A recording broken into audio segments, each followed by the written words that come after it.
Αν είχες ένα μηχάνημα που τυπώνει λεφτά, θα το χρησιμοποιούσες? Γιατί αυτό ακριβώς κάνουν τα δεδομένα σήμερα. Δεδομένα είναι τα σκουπιδάκια που αφήνουμε πίσω μας online. Από το τι ψάχνουμε μέχρι το τι αγοράζουμε, όλα έχουν αξία. Για τις εταιρείες, τα δεδομένα είναι το καύσιμο για την ανάπτυξη. Όσα πιο πολλά έχουν, τόσο καλύτερα καταλαβαίνουν τις ανάγκες μας. Γι' αυτό βλέπεις διαφημίσεις που σε ενδιαφέρουν, γι' αυτό οι πλατφόρμες ξέρουν τι τραγούδι να σου προτείνουν πριν καν το σκεφτείς. Ακόμα και οι αλγόριθμοι τεχνητής νοημοσύνης τρέφονται από τα δεδομένα. Είναι ο λόγος που οι υπολογιστές γίνονται πιο έξυπνοι κάθε μέρα. Τα δεδομένα δεν είναι απλά νούμερα, είναι πολύτιμη πηγή της ψηφιακής εποχής και το μέλλον ανήκει σε αυτούς που ξέρουν να τα χρησιμοποιούν.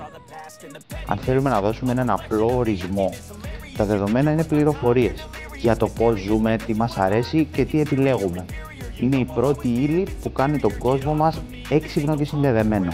Ένας πιο τεχνικός ορισμός θα μπορούσε να είναι ο εξής. Δεδομένα είναι σύνολα από γεγονότα, μετρήσεις ή παρατηρήσεις που μπορούν να αποθηκευτούν, να αναλυθούν και να αξιοποιηθούν από συστήματα πληροφορικής για λήψη αποφάσεων και ανάπτυξη τεχνολογιών.